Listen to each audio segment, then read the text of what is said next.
Until you look close at the macro world, you might miss some of the most beautiful creatures you'll ever see. My name is Rick Leader. I'm a professional photographer based in Michigan. In this Tamron Tipcast, I'll share some of the things I've learned over the years shooting macro subjects. What I like about macro photography is the challenge. I like to challenge myself doing something difficult and maybe something that no one's ever done before or seen. I can spend a lot of time, hours, chasing a small subject that's uncooperative under lighting conditions that are very difficult. Most of the time it doesn't work. When it does work, it's a great feeling. In order to get a life-size image of a small subject, you need to use a true macro lens. I use a Tamron 90 and 180 millimeter lenses.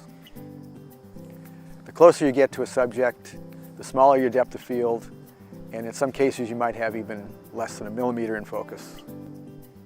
The really important thing is to keep steady, and the only way you're going to be able to do that at that level of magnification is to use a tripod. Even shooting with a tripod can be a real challenge. No, it's gone. Just had a really nice katydid posing, and I went to adjust my camera and it hopped away. Sometimes the tripod legs are knocking into the grass that's holding your subject, in which case you've ruined your picture. Using a tripod can slow you down enough to pay more attention to composition and lighting, and spending that time will always result in better images.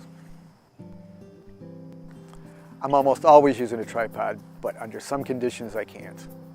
In those cases, it's really nice to have Tamron's 90 millimeter macro with vibration compensation. It gives me just enough of an edge to get a sharp image when I'm hand holding. I'm going to try to get a lower angle, get under it, and shoot up, and I think that'll work better. The kind of tripod I like gets me as close to the ground as possible, which brings me to my next tip, which is to get at the level of your subject. And with macro, that usually means as low as you can get. From above, you have almost no background options. You're photographing the ground, and usually that's boring. If you get on the same level as the insect, you've got 360 degrees to move around, and you never know what you're going to find. It's going to make a great background or a clearer background. For me, the background is one of the most important parts of the image. I usually don't even take a picture unless I think I've got a good background. Often, if the background isn't working well, the insect will move on its own, usually to a better position. If not, I just keep waiting until it does. Even on a day like today, where the lighting wasn't ideal, it was mostly cloudy and even rainy, I was still looking for dramatic contrast. In the case of the slug, because it was so wet, it reflected a lot of light, and that in contrast with the dark background of the stump made for a more dramatic image. The most important thing for me is to avoid flat lighting. I'm usually trying to use side lighting, even backlighting, to set off the subject and make it more dramatic. Sometimes if the subject is translucent, using a backlight will make the subject almost glow.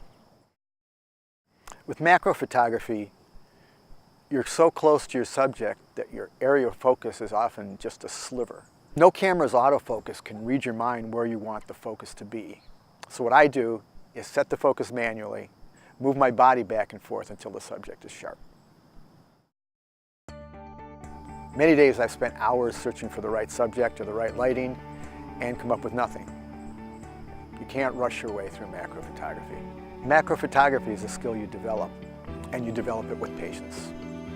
Try out some of these tips the next time you see a great macro subject, and visit the Tamron website for more Tamron Tipcasts.